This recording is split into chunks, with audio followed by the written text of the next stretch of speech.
Bonjour à tous et toutes et bienvenue en Good Morning Trading. Nous sommes le 30 août 2018, il ne reste plus que quelques jours avant la fin du mois d'août et les vacances et la vraie reprise au mois de septembre.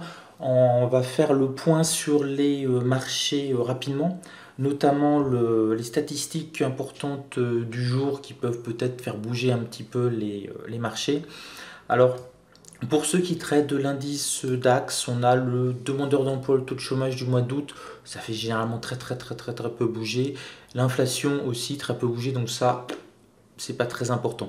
Plus important pour l'Europe, 11 heures, l'indice du climat des affaires et du sentiment économique en zone euro du mois d'août. Ça peut bouger un petit peu plus, notamment parce que l'on sent que les indices européens sont un peu dans une phase d'incertitude.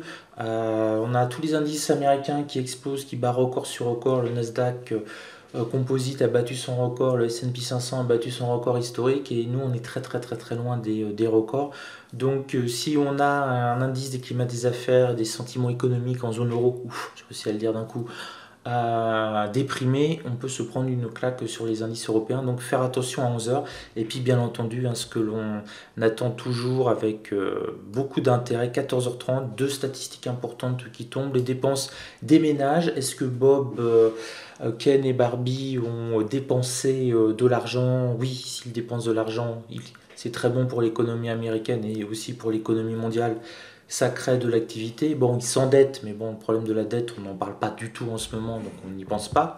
On est en pleine phase keynésienne de relance par la consommation sans inflation, c'est quand même historique et très intéressant. Et puis bien sûr les inscriptions au chômage pour la semaine du 25 août aux États-Unis. Donc voilà, grosso modo 11 heures pour les traders européens et puis 14h30, ça peut bouger un petit peu. Alors, si on fait le bilan, je vais dire, sur le climat psychologique des marchés, on a une dichotomie totale entre l'Europe et les États-Unis d'Amérique.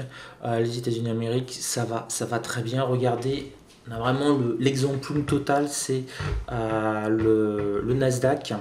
Regardez l'accélération du Nasdaq que l'on a eu hier. Il a pris 1% en ligne droite et il n'a pas décollé.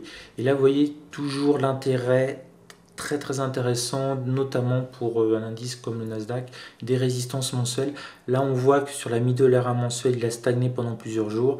Et quand il part, et surtout quand il break le plus haut, vous voyez, le plus haut était là, il a breaké le plus haut, il a breaké le plus haut du mois précédent, et alors là, c'est une accélération. Et là, on a eu une accélération, c'est pas posé de question. C'est vraiment purement technique, hein. Le plus haut du mois précédent est là. C'était la résistance 1 mensuelle. Donc il a été sur la résistance 1 mensuelle. Il a un peu stagné de dessus pendant une demi-journée, 12 heures effectives entre guillemets. Et boum, après il est parti. Ici on le revoit ici plutôt très bien. Il a été sur la résistance 1 mensuelle. Il s'est mis à stagner jusqu'à l'ouverture des marchés américains.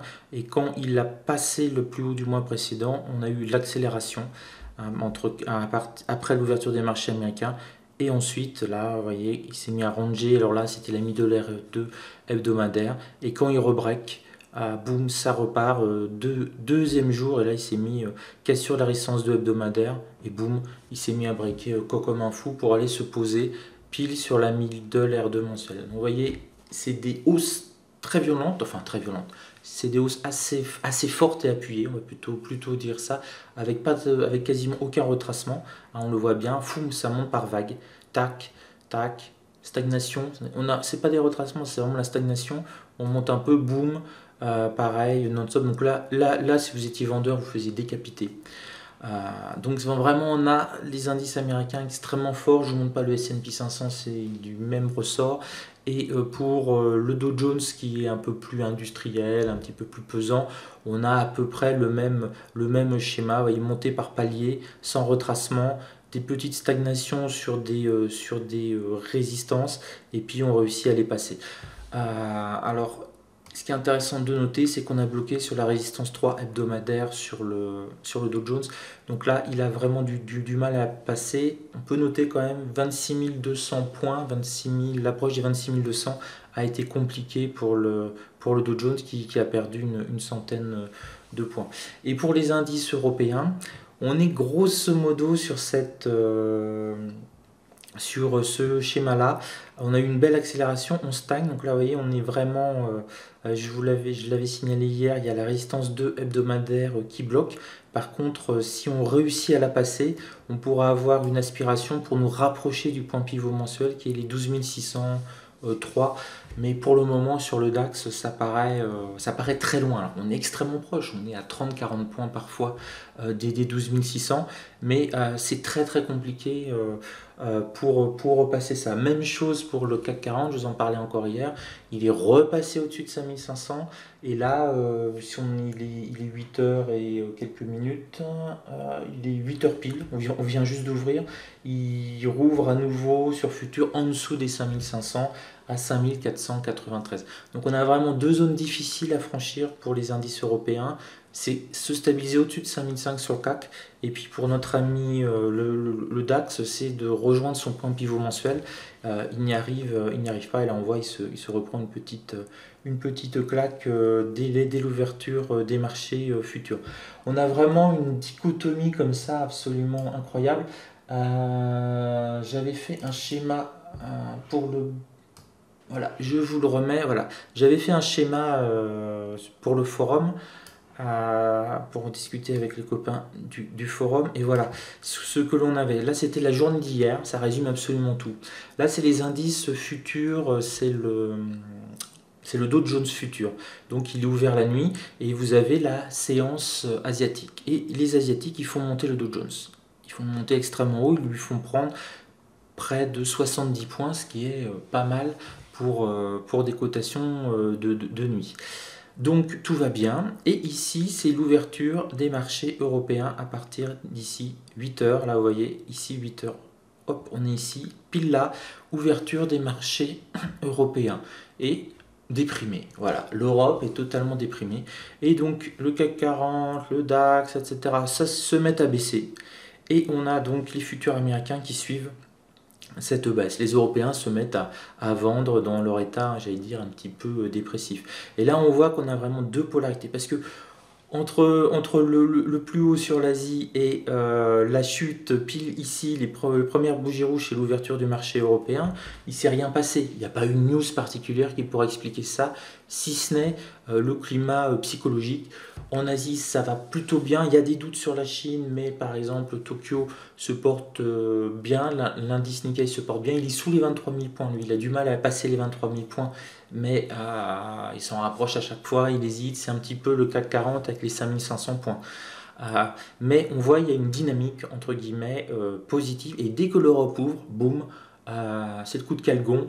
Donc ça, c'est vraiment très très très parlant. Parce que j'insiste bien, il n'y a eu aucune news à 8 heures pile qui permettent d'expliquer que tous les indices, alors là je vous ai juste mis le Dow Jones, mais le S&P 500 futur, le Nasdaq futur, tous ils se mettent à baisser, à baisser, à baisser. C'est déprimant, c'est déprimant. Voilà, donc à surveiller, notamment si vous gardez vos positions de nuit. Sur ce timing, si vous avez par exemple une très forte, une belle hausse comme ça de l'Asie dans la nuit, ça vaut peut-être le coup si vous êtes par exemple en mode acheteur, swing long terme, ça vaut peut-être le coup de prendre des bénéfices à la clôture des marchés asiatiques et puis de racheter un petit peu plus bas ensuite quand les marchés européens ouvrent. Enfin, ça fait maintenant lundi, mardi, mercredi, nous sommes jeudi que ça fonctionne. On va le voir puisque ça vient d'ouvrir. Hop. Et ben vous voyez, on baisse bien et là on a le Dow Jones. On baisse bien pile à l'ouverture des marchés européens. Boum, on commence à baisser. On va peut-être aller chercher ce niveau-là. Pourquoi pas. Donc voilà, c'est vraiment se rendre compte aussi que le climat psychologique est important. Et le climat psychologique est important aussi pour le trader. Et pour moi, c'est vraiment pas un mois génial. Donc hop, voilà, je vous montre sur futur mon mois d'août pour le moment. Je suis à 3 966 euros de gains. Avec les commissions, je n'ai pas fait beaucoup de trades, je dois être à 3007 ou quelque chose comme ça. Et sur hop, CFD, voilà. Le mois est pas génial aussi, je suis à 2586 euros. Alors le cumul des deux, hop, je l'ai passé en dessous, tchac. Le cumul des deux fait quand même un 6500 euros à peu près, ce qui représente quasiment 4 fois mon ancien salaire d'enseignant, 3 fois si j'avais toutes les heures sup et les primes et compagnie. Mais donc je suis content, mais on voit qu'il n'y a pas eu de dynamique, c'était les vacances. Et je vais continuer comme ça, je vais dire en père tranquille jusqu'à vendredi. Je me méfie de ce vendredi. Je m'en méfie parce on a des indices américains au plus haut, record historique, on a les indices européens bien déprimés.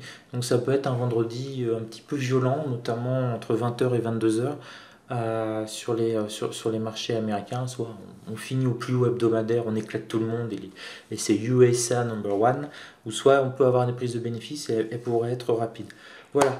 Le petit point pour aujourd'hui. Je vous souhaite une belle journée de trading. Soyez prudents.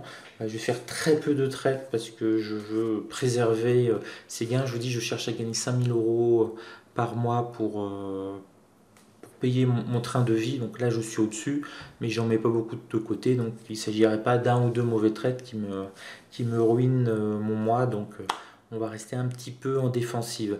Voilà. Sur ce, je vous souhaite une belle journée de trading. Profitez-en bien. Prenez du plaisir avant tout. Le trading, c'est la stratégie, c'est un wargames au sens propre, comme quand on jouait avec les petits pions. Et puis voilà. Et beaucoup de plaisir. Ciao à vous.